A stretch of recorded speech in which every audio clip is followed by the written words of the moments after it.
Assalamualaikum warahmatullahi ta'ala wabarakatuh. Alhamdulillahirrahmanirrahim. Wassalatu wassalamu ala asyrafil mursalin wa ala alihi washabihi ajma'in. Rabbi shrah li sadri wa yassir li amri wahlul 'uqdatam min lisani yafqahu qawli. Allahumma aftah 'alaina hikmataka wanshur 'alaina min khazaini rahmatika ya arhamar rahimin. Alhamdulillah kita berkesempatan lagi untuk pembelajaran seterusnya. Jadi tajuk hari ini abang nak masuk satu lagi tajuk, iaitu penaklukan matematik. Abang ambil contoh soalan SPM 2012 Okey. Untuk soalan yang pertama, soalan 5A, nyatakan sama ada pernyataan majmuk berikut adalah benar atau palsu. Jadi untuk menyatakan pernyataan ni ada dua, pernyataan biasa, pernyataan yang satu sahaja. Contohnya dia bagi pernyataan satu sahaja. 3 tambah 3 sama dengan 9. Okey, pernyataan ini benar atau palsu. So kita masuk je lah. Dia palsu. Sepatutnya 3 tambah 3 sama dengan 6 kan. Jadi soalan ni dia tanya bukan satu, jadi dua. Gabungan dua pernyataan, ini satu pernyataan, ini pernyataan. Ini kita katakan pernyataan bagi P, ini pernyataan bagi Q. Maka bila keluar soalan dalam bentuk majmuk macam ni, kita kena tahu jadual kebenaran. So jadual kebenaran kita buat macam ni.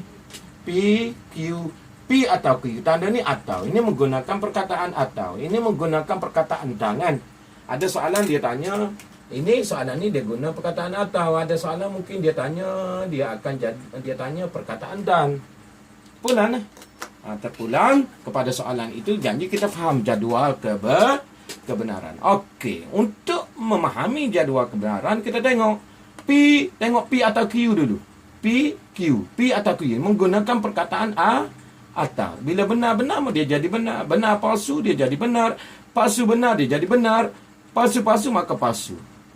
Maksudnya apa? Maksudnya apa kalau kita nak mudah faham? So, kalau pernyataan salah satunya benar, automatically dia jadi benar kan?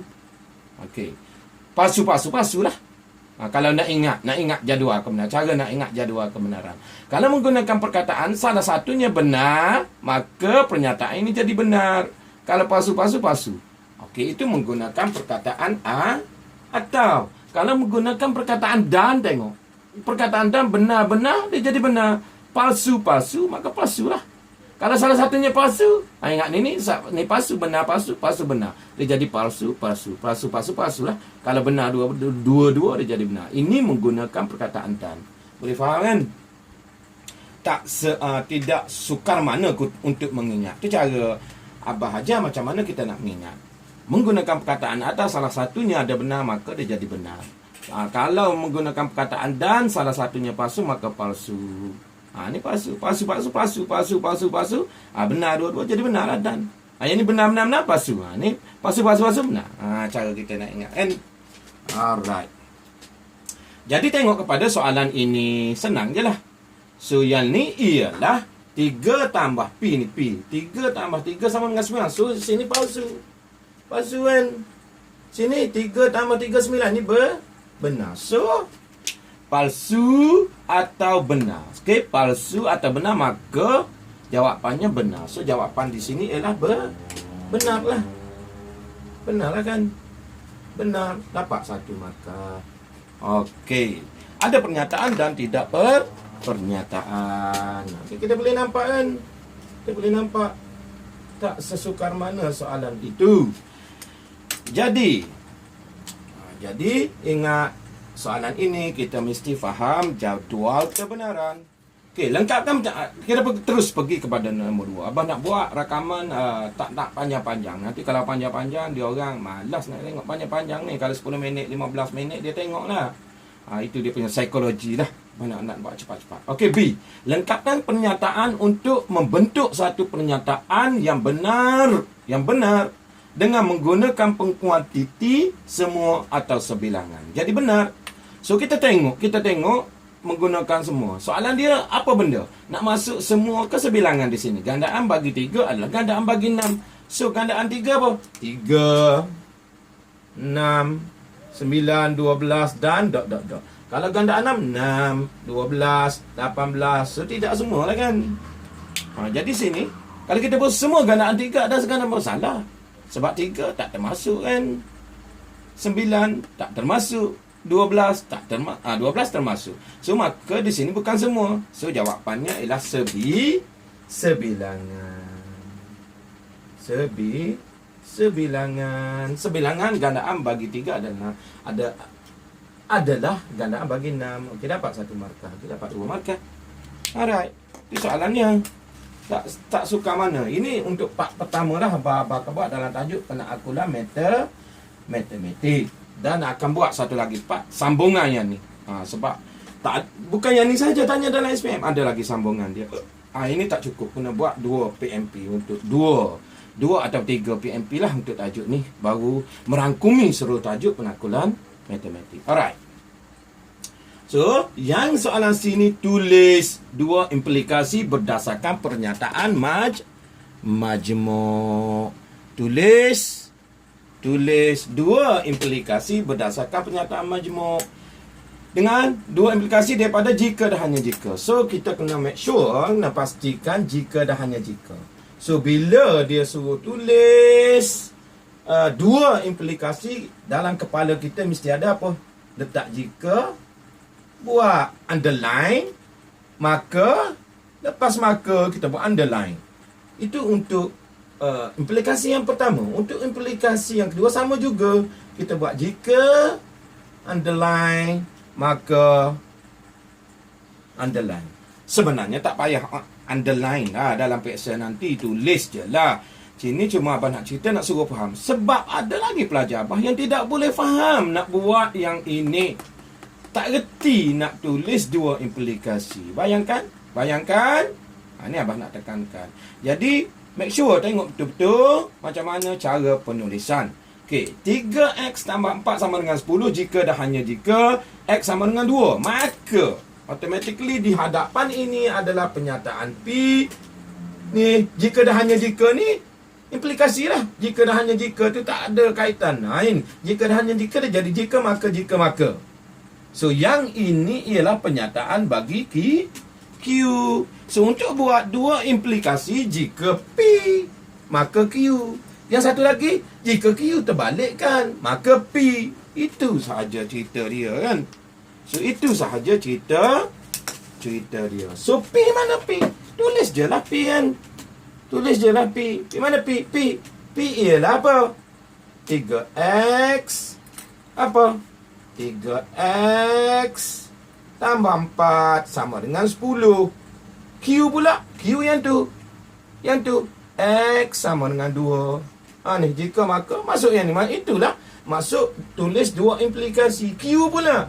Q ni. X jika X sama dengan 2. Maka apa? Maka P. P tak di apa? P tak di ialah 3x tambah 4 sama dengan 10. Kan? Itu sahaja nak tulis. Apa kita tak dapat nak tulis semudah itu. Rugi. Ni 2 markah kan. So yang ni dapat lagi 2 markah. So tulis dalam penaklukan matematik yang paling senang soalan ni. Abah letak di sini yang kita buat. Tak payah nak kira-kira algebra. Tiada tekan kalkulator apa kan. Tulis 2 implikasi berdasarkan pernyataan majmuk yang ni. Okay, ingat, jika, maka, masukkan nilai P, masukkan nilai Q. Jika masukkan nilai Q di hadapan, maka masukkan nilai P di belakang. Gabungan. Itu maksud 2 implikasi yang ditulis. Habis tajuk ni dapat 4 markah. Dalam tajuk ini juga, abang nak sambung lagi. Takut tertinggal, abah tambahan soalan ini. Ada juga soalan yang ditanya, nyatakan akas bagi pernyataan itu. Akas ini ialah apa? Ialah songsangan ayat. Dalam bahasa Melayu kita panggil songsangan ayat. Songsangan ayat. Ayat apa? Ayat matematik lah. Kita belajar matematik kan. Okey, songsangan ayat. Ini. Kalau kita ambil yang ni, jika P maka Q. So kalau akas dia, jika Q maka P. Yang pernyataan implikasi yang kedua itu dikatakan akas. Akas lah. Tapi dia ada 2, ayat pasif, ayat negatif, ayat aktif, ayat pasif 2 ni. So songsangan dia adalah ayat pasif. Jika Q maka P. Tadi jika P maka Q. Songsangan akas ni ya, songsangan ayat. Kalau macam ni, dia suruh A. Katalah tulis akas bagi pernyataan A di atas. Contoh kan. So akasnya yang ni P dan Q atau Q. Atau kisah P Q maka Q di hadapan, P di belakang. So apa? Kita songsang ayat ni kan, ni soalannya. So akas bagi A ni ialah 3 darab 3 sama dengan 9 atau yang ni tak tulis je, tulis P duduk depan, Q duduk depan, P duduk belakang. Itu maksud akas. Atau 3 tambah 3 sama dengan 9. Itu akas. Okay, kita ada belajar berapa? Kita ada 4 hari ini kita belajar. Yang perlu diingat untuk pelajar dan anak-anak abah sekalian. Jadi yang pertama pernyataan majmuk. Yang kedua kita ada sebilangan atau semua. Dan kita ada implikasi dan askas. So pernyataan majmuk, sebilangan atau semua, tulis implikasi dan akas. Okey, ada 4 untuk pembelajaran hari ini untuk anak-anak abah agar fahamlah, agak faham untuk yang mudah ni. Tak perlu untuk menggunakan kalkulator atau pengiraan yang banyak kan. So harap boleh fahamlah tajuk ni. Untuk 4 ni ada sambungan lagi. Okey, abah berhenti setakat ni dulu untuk penakulan matematik yang awal ni. Wallahu ta'ala alam. Assalamualaikum warahmatullahi wabarakatuh.